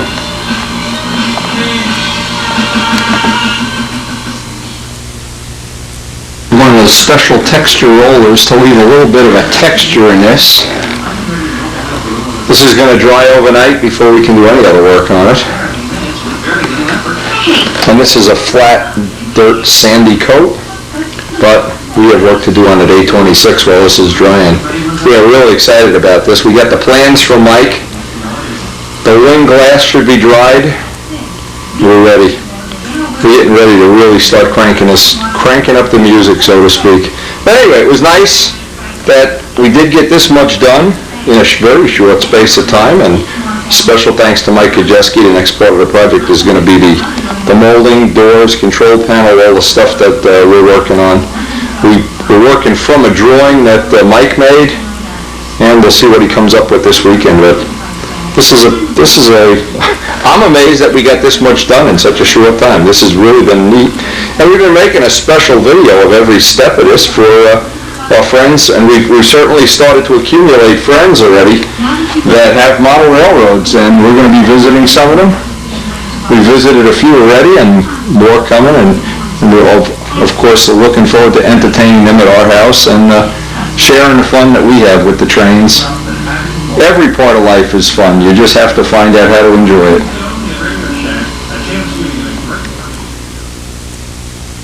The wing up by the heating vents for 2 or 3 days now, in fact over the weekend, while we were working on our model railroad, and I know the glass is ready to sand out now, but I have a couple other things I want to work on. They're a little out of sequence here, but when I have so many projects going on at the same time, a lot of time prioritizing them gets difficult. Now today, we got the drawings from Mike Costello for the B26, A26. So what I want to do is I want to prioritize that a little bit and get a little look at what he has done. You can see by the size of my hands, he's got these drawings blown up in pieces. And what I'm going to do for it, I'll do it off camera, I was going to have Les do it, but Les is busy with some other projects, is make me a relatively full-size drawing to work off. We had the stab and ovate. Now what he did from this kit that he has, he increased it 140%. Span came out exactly 70 inches. Among other things, in Mike's case, he wants to use the plastic canopy and the plastic nose piece. I'm not concerned with that. When I scaled up the rudder looks big relative to a normal stunt ship, but the whole plane is big. But what I'm going to do, and I'll do it off camera, I'm going to take out the what I'm going to do is take out the B25 drawing and make an overlay. In other words, go over the B25 with the A26, and I want to get the wing in position. In fact, this would be a good time. Actually, this is one of those things that I could... You can tell I didn't think about this ahead of time. This is one of the things, I call it a commonly asked question, but this is a question, and this would be a good time to answer it. Of course, we've been doing these commonly asked questions. Now, real quick, and this is one I hear over and over and over and over, and this would be a great time to put this in everybody's video library. And here's the question. And believe me, we've all done this, I think, without any exceptions. Let's make it as simple as it could possibly be. A Nobler. We've all built Noblers. I think everybody that ever flew stunt built a Nobler. But at some point in time, you build 2 or 3 or 1 or whatever, and you want to make a customized one. You want one, well, that looks like you designed it, but you don't really want to run the risk of designing something that isn't proven. Well, there's my little technique, and it seems to work for me. Say in one case, the things you want to keep the same, if possible. Let's say, just for an example, you're going to use a Nobler wing and a Nobler tail. You're going to change the tips. The tips really don't matter that much, but you want it to look like it's your design, and yet you don't want that high-risk thing of when nobody really wants it. When you come up with a new design, it doesn't fly that good. For a moment, you're in the middle of customizing this. One of the things that would kind of ensure that this new plane would fly well is keep the nose moment arm the same. You know that the plane usually would, if the wing chord is the same, keep the tail moment arm the same. Now see, from this point on, you've really got a kind of a free hand to improvise. Now, one of the things I like to keep the same, too, is the height of the tail relative to the center line of the wing. I don't like to vary that. That gets into experimental city. So now I've got all the things plugged in that I need to know. So now I can overlay this with a piece of Mylar, and let's say, wow, nobody will know this is a Nobler. I'll make the tail look like that. Okay, well, the overhang might be a problem. You'd want to keep that. When you change something like side area, if you change it no more bigger or smaller than 10%, good chance your plane will still fly the same. I want this, let's see, I want my scoop to be like an Aries kind of. Yeah, that's kind of neat. All right, and I want to move the canopy back, make it a little racier. Well, you can see what I'm doing, but I'm not changing. The things I'm not changing are the things we know, that the moment arms, the relationship of the wing to the tail and the motor. And if we stay within 10%, in other words, if I added a little side area up here, add a little bit up here, if I take some away, keep it within 10%, and I think you'll be really safe. Now, what this is leading up to is something pretty simple. In my book, it's something I'm going to be doing in the next, set of videos. I'm using that exact same technology to do several things. I want to make the relationship of where the CG is on the plane, and we've already got that plotted on the plans that are coming from Dave Downey. I want to make sure I have, if not the same nose moment arm, maybe even a half-inch longer, because I'm anticipating using rear exhaust jet engines that are just a little bit lighter. So I could add this as a plus, maybe a half an inch. I'd like to, when I make my final drawing, calculate out from the CG forward, and this is kind of easy to do, how many square inches of side area, and that would include the nacelles, and how many square, and I'd like to keep it kind of the same, because I'd like to keep the flight characteristics of the plane that we already have. I don't want to vary it too much. Now, the other thing I'm going to try to do, and this is where it's really going to get tricky, is when I make the drawing, I'm going to try to make the wing plug-in relationship exactly the same. The stab and elevator height and the tail moment arm exactly the same. Now, this gets difficult because the A26 is a little bit longer, so what we're going to do is we're going to do what I call a fudge job on this and try to proportionalize it. I'll spend a lot of time off camera trying to get that right. But I also want to calculate out the side area of the two rudders and come relatively close. I don't want to be way off, because one of the nice things the B-25 does, it has very little tendency to weather vane. It seems like it has a real good balance of side area front to back, and maybe that's because it's a twin-engine plane, I'm not sure. But if I can balance out this side area just real close when I make the drawing, then the final plans, what I'm hoping to achieve is that I'll have the same characteristics that I have in the B-25 in the 26, but that it'll be maybe an ounce or two lighter, maybe a couple ounces lighter. Maybe it'll be pre-trimmed, because there's several little things that I want to do, like getting the motors synchronized, getting all the props worked out, the gear location for takeoffs and landings. Well, we've done a lot of tweaking and bending to get that to land and take off just right. Well, now I can transpose all of that information so that on the first flight of the A26, I'll really be building on the shoulders of the B-25.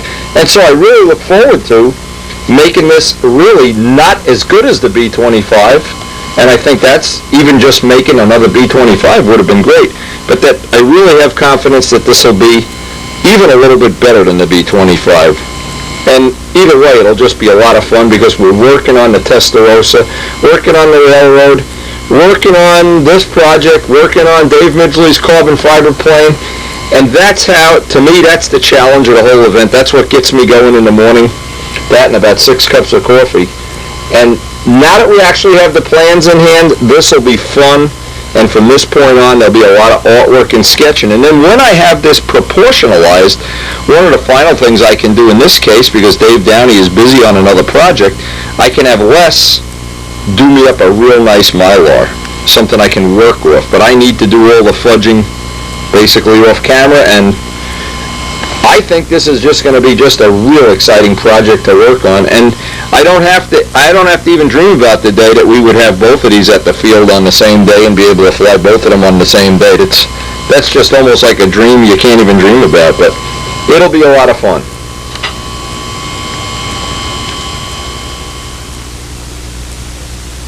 But there's also a couple other little things, because we've already started to gather documentation. The A26 has so many variants, modern variants, and really it goes back like the B25. There's just version after version after version. So we have a lot of, there's just so many things to choose from, and that's what's going to make it a real exciting project too.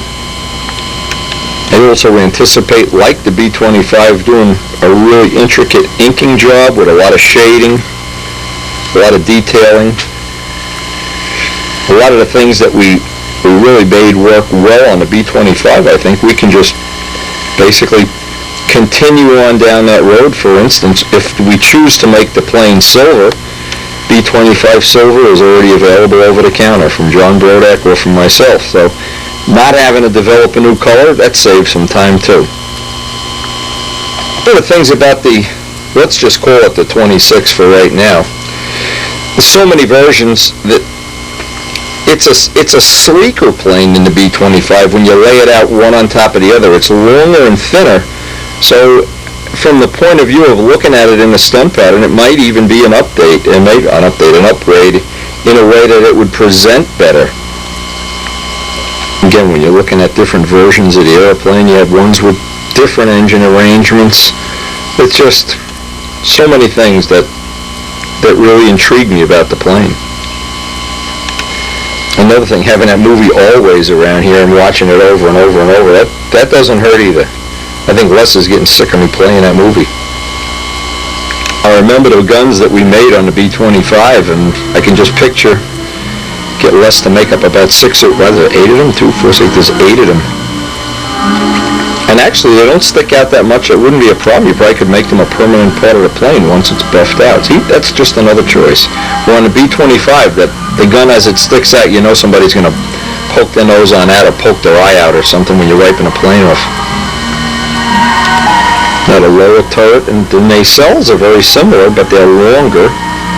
The turrets, the bottom turret would be very easy to replicate. Again, because we have a lot of documentation, it spices up the project. It gives you food for thought in between working sessions. Mike Costello was really committed to having this glass nose version. I kind of like I much like this one better, but hey, when the time comes, we'll actually have to figure it out. But we will have the choices. Obviously, that's where the bomb sight was, up in the nose.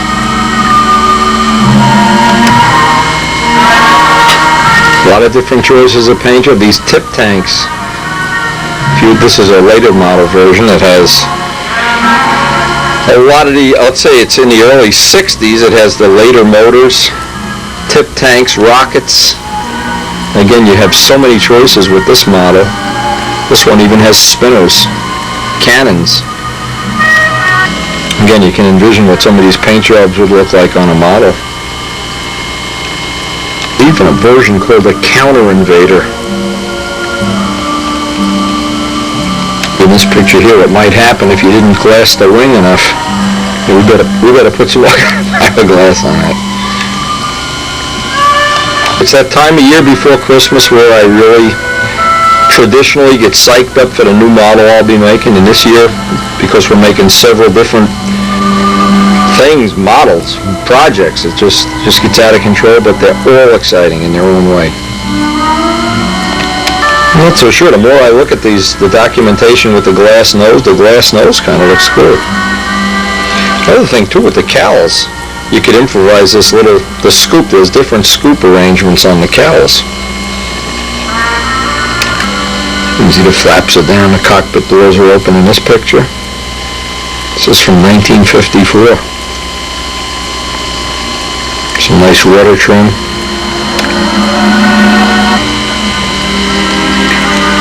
And the more I look at it, and I've been looking at it a lot, the more I look at it, the more I like it, the more I think it's going to make a really nice stunt ship.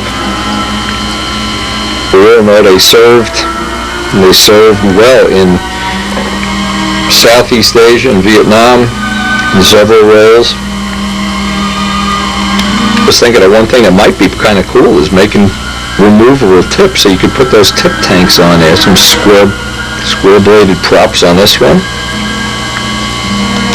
And what bomber would be complete without nose art.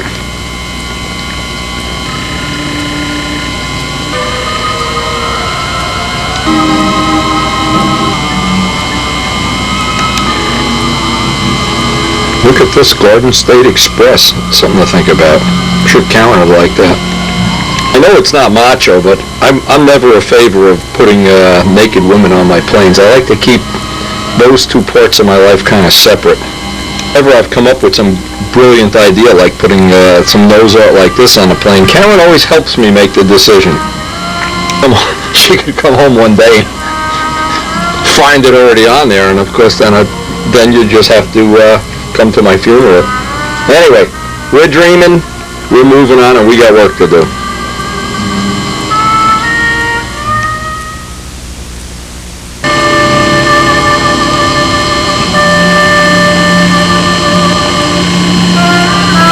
One other thing, I know Mike Costello because he's been over here.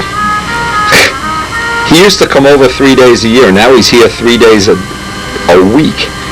He's excited about this project. He's stoked. He actually had an extra wing course sent to him, so we have 3 A26 wings now. He's ordered up some more wood, and he is ready to rock and roll. He is about as stoked as I've ever seen anybody. So it was about this time last year when I started the B-25.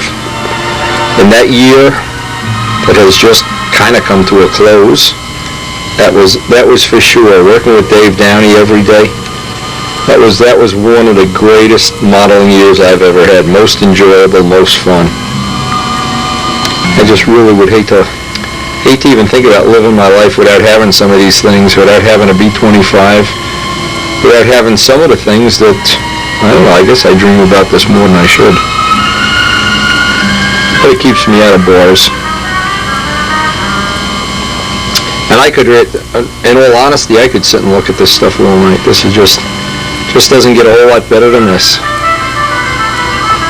And it's coming. And one of the things that makes this different than last year is I spent that whole year last year not knowing what performance would be coming once we had the model flying. Now I have a little bit better faith in the fact that it's going to be, I hope, a really good model, and I hope you'll enjoy sharing this adventure with us.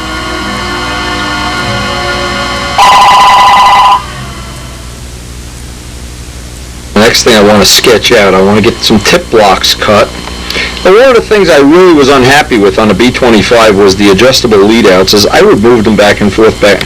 It really wasn't sensitive to the lead-out location one iota. So what I'm going to do with this, I'm going to make permanent lead-outs with 2 pieces of brass tubing.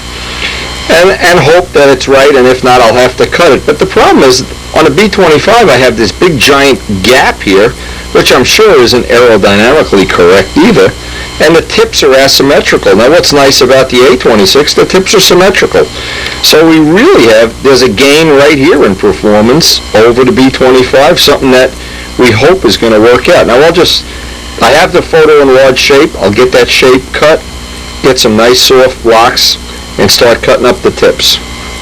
And that'll give the fiberglass on the wing 1 extra day to cure. It's always good to give it a couple extra days to cure if you possibly can. Just makes the sand out a lot easier. I played around with the drawings and with my enlargements to try to capture that curve, because I don't want to have big giant tips either. The idea was we extended the span so that the tips would be just a tad smaller. The B-25 has those big Thunderbird kind of tips. And what that'll allow me to do is get the lead-outs a lot further down lower in the wing. I know the position front to back exactly from the B-25, at least we'll find out. But anyway, I have the choice now of making the flap a part of this. I can carve it that way anyway, since it's not a big piece. And I can use up one of my pieces of relatively good balsa wood here for the inner tip. I'm going to do the inner tip first, and then I'll save the pattern for, look at this wet bird. Hey, Hey, you're all wet. Get off of me. I'll save the pattern. We're going to get an envelope of all the templates now for this plane. Saving these, and if Les or if Elliot Scott and whoever's going to ultimately draw the plans for this, I wish Dave Downey wasn't on his mission. We could get him involved in this project. It'd make it a lot easier and a lot more fun, but he's got a job and a very high position of responsibility, so we're just going to fudge this out. And basically, from the things we learned from Dave, we're able to do this pretty realistically and relatively quickly. This wing has gone together in no time at all. Really lucky, I guess lucky is not the right word, but is we're able to get all four of these out of one piece of, so hard to get good balsa wood, out of one piece that I had that was a short piece. Now as always, I'll cut all four of them out, take the two lightest ones for the inboard tip, the two heavier of the two for the outboard tip. That goes without saying. And we'll start, actually we'll probably have a little time tonight to carve some of these up if the phone just doesn't ring off the hook here. We'll look inside and see how high up in the wing the bell crank is, and we're going to have the lead outs come out as low as we reasonably can here, and I haven't exactly figured out how I want to do that yet. The two lightest ones, and they work considerably, even though they cut out of the same piece of wood, they're lighter. Hard to believe how good this wood could be. Anyway, the days of just getting unlimited supplies of good wood are really behind us. Now what I want to do is just tack these together. Now, keep in mind, I'm trying to do several things at once here. One of the objectives of putting that little tang on the end, instead of having that be the flap, and even though the cost may be a little bit that you lose a little bit of weight, it gives me a constant center line out at the tip. And when I go to line up all the flaps, I will then have this piece carved and mounted right into the wing as a reference point to line up all the flaps. So once these are tacked together, now I just need to these lead outs in the wing for now. And I can just basically hold this up here.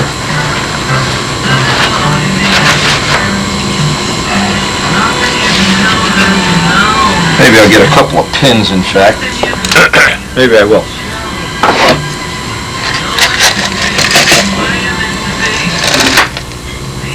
Again, we're trying to pull off all of the things off of the B25 that were, I think, really worked in our favor, and we're trying to just change the cosmetic part of this.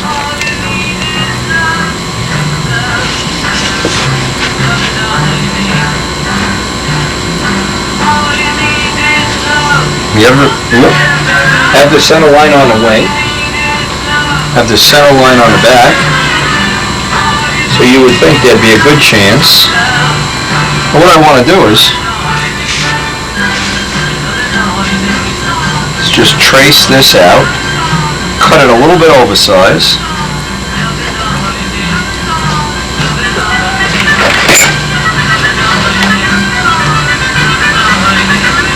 We'll be ready to start carving up. I could really, while one tip is dry, I want to work on both of these, because while one is drying, I'll need to tack glue this on. I can then do the other one, lay out the other one.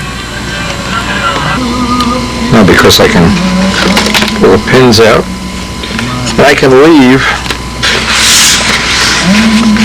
just, if not the ink line, maybe a 64th more. I can do the rough carving. Now I also, see, this is what I wanted to do, is use this as my center line now. So I know I'm going to have roughly 1/8 of an inch trailing edge, and now I can connect. It'll give me a rough idea. And it was one of the things about the B25 that I kind of liked the way that worked out. But this maintains that center line, because when you go to line up all these flaps, remember there'll be 4 different flaps to line up, and they have to line up through the nacelles, through those little horn linkages. Now, just to make this safe, I'll leave just a little bit extra material here until I have this ready to sand out. I always start with a new XL blade and I try not to cut myself. Now, it's just a lot easier for me. This is not really the best wood in the world either. It's just easier for me to get a lot of this rough material off before I tack glue it on, and then I only have to deal with that last little bit. So the trick here would be to come right down as close to the, you can just get an idea for how I'm doing this. And then while this one is the epoxy, we'll tack glue it on with 5-minute epoxy. While it's drying, we could be working on the outer tip. So assuming the phone isn't going to ring, we'll get a little extra time in on this today. What happens, soon as a project like this, at least to me, you dream about it, you dream about it, you dream about it. Well, I've been dreaming about this model railroad for 10 years already. I always wanted to build my ultimate model railroad. So until I actually got the bench wood in stock, it's a dream. Well, now, the 826, even though it was a dream, as soon as there's parts of it laying on a table, it's reality then. It's not just a dream. And that's what makes it kind of interesting. Because I've never really enjoyed, it's a personal thing. I just don't enjoy building the same plane over and over and over again and painting the leading edge a different color and calling it a new plane when it isn't. And I'd just really like to explore this possibility of twin-engine bombers, push it maybe a little more to the max in the next season. I really look forward to flying it. It's just funny. There's just never a time I don't think about how neat it is on the way to the field, thinking about that first wing over pull out, thinking about just enjoying the flying days out there. I'm trying to work up to that center line. And of course, I try to do one piece and then make the second side symmetrical. These are relatively simple tips to carve.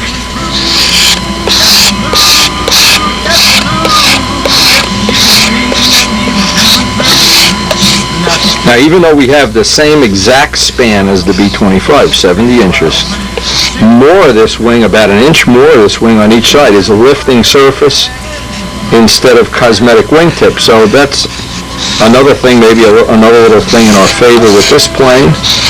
Again, if we can upgrade that, we certainly can use all lift. We'll take all we can get.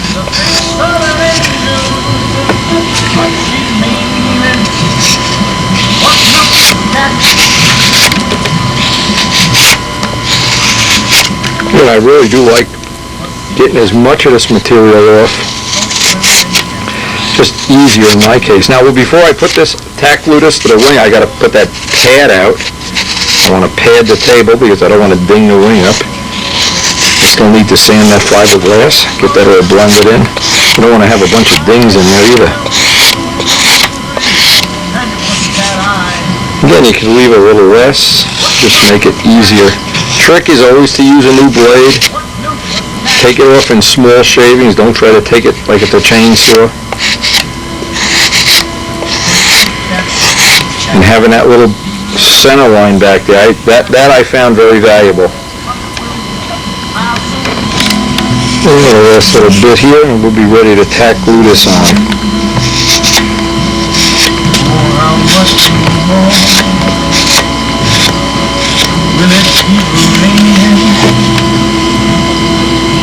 Now the next step is to mix up some 5-minute epoxy and just put a couple little dabs on there. Get that on the wingtip and let it dry. And while it's drying, I can be carving up the other tip, at least getting it roughed out.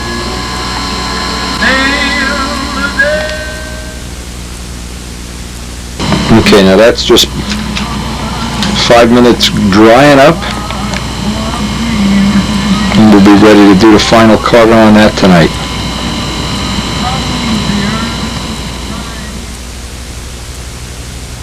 This is one of the ways we can save a little time because that would normally have to sit 10 or 15 minutes.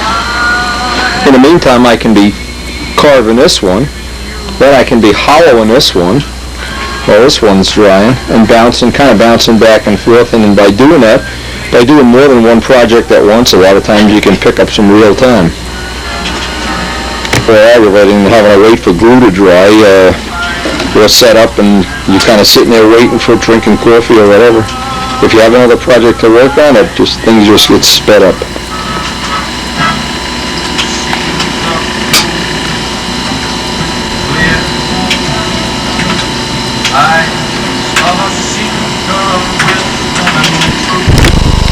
Now here's the outer tip, and we are ready. So now while this one is drying, I can pull that one off and hollow it. Really, this is working out better than I thought it would. It's amazing how much time you lose on when you don't have things scheduled and planned the way it's very efficient.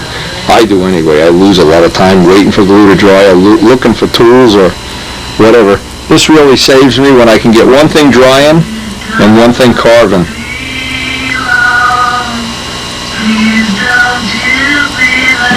Now before I take that last little bit of material off of there, it's easier if I just put a piece of tape down it and I have something to guide the knife and the sanding block down with.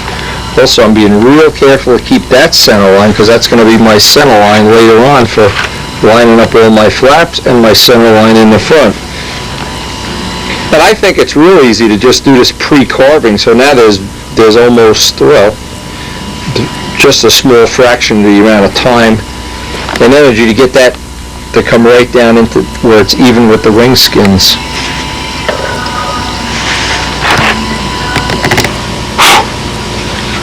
Now I try to use this as a guide.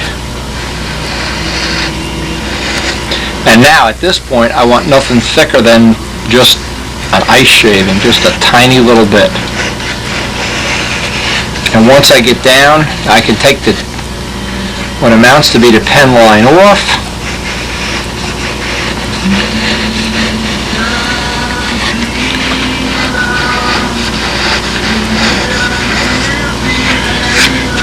And then that last little bit I'll get with the sanding block.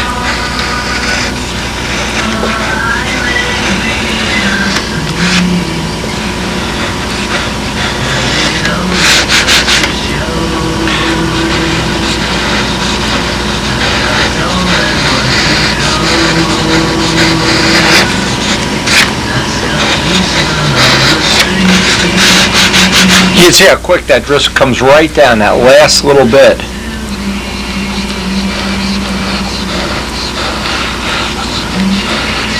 And we were hoping to get both of these tips carved up before the end of the tape, and as we've been doing lately, we've just been running around, I guess like an invader with his head cut off here, trying to get so many things done. But that's the part of life that's, to me, makes it all worthwhile. Is if you don't have that fire burning to do these things, I guess there really isn't any point in doing them at all anyway. You've got to really want to do this stuff, especially a project like this. Anyway, Les is checked in with me. He's got stuff to bring over tomorrow. We'll be back working on the Testarossa. Actually, it's kind of nice working on two projects at once, like the two or three. Anyway, very quick, and that's ready for the sanding block.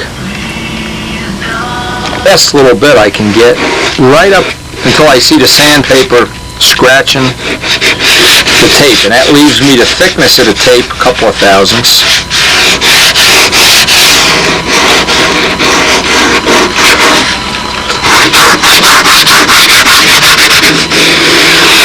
And I'm going to pull this off. Now I have a unique problem here, not a problem, but I want to sink before I take this off. I want to locate from the B25 exactly where the lead outs are and sink those lead outs into the wood so I can carve that perfectly smooth.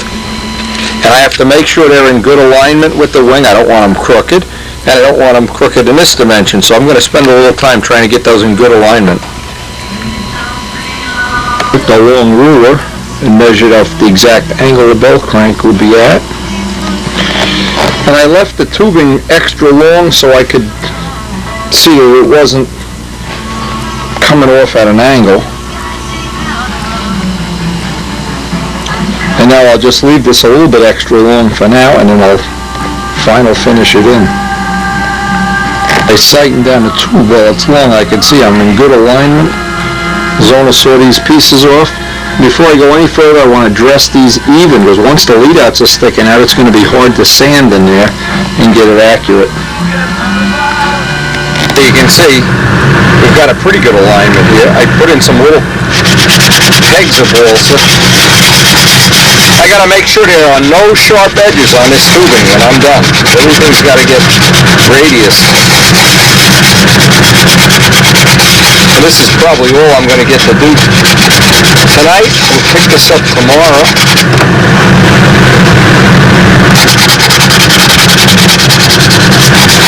Now I really sight it down here, and I can hopefully get a good alignment on this.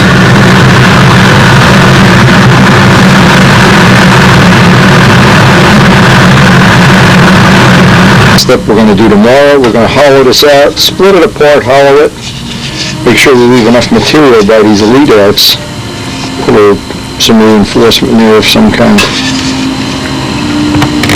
Well, we didn't get to finish the wingtips today. We'll have to finish them another day, because we have our shipment of Brodak 40s in, and we have a lot of people waiting on back order. So we're really going to just stop everything else in the shop until we get all these engines shipped out. I know a lot of people are waiting for them. A lot of people are waiting for them for Christmas presents. Several of them I'll be breaking in for the customer, so maybe tomorrow I'll set up and we'll break one and run right after another.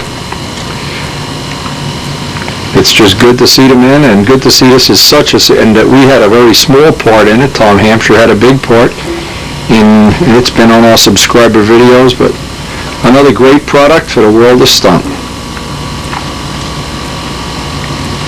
I want to make sure I give a very special thanks to all the people that worked on the development of that Brodak 40. To George Aldrich, of course, and most of all to John Brodak, who made so many of the products we enjoy and so many of the things we enjoy in the sport possible through his hard work and his efforts. John, we really do appreciate it. And I don't think stunt would be quite the sport it is now if it weren't for John. And you are my nominee for the Hall of Fame forever. For every Hall of Fame there ever is, John. Thanks so much from all the people, even the people that forget to say thanks once in a while. You have to wonder where the event would be without things like the Brodak fly-in. Just one of the most fun things. I don't know. I don't even know how you could thank somebody for putting in the effort, the time, the energy that they do to have that contest every year. The Brodak 40, the kids, and coming out soon, maybe within the next week or two, month or two, the long-awaited Brodak Strega. John is putting the silver on his right now as we speak.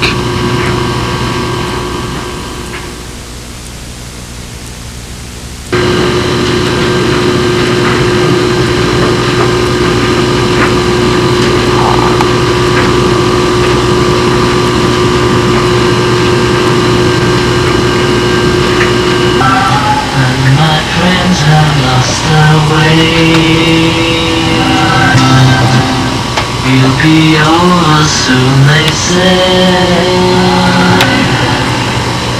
Now they've lost themselves instead. Please don't be alarmed.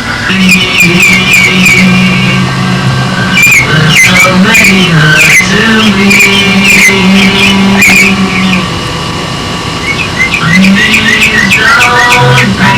be alarmed. Don't you be very long.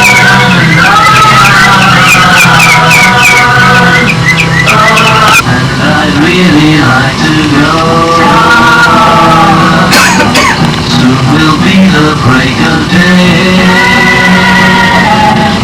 Sitting here in Blue Jay Way. Please don't you be very long. Please don't be long. Oh, I may be asleep. Please don't be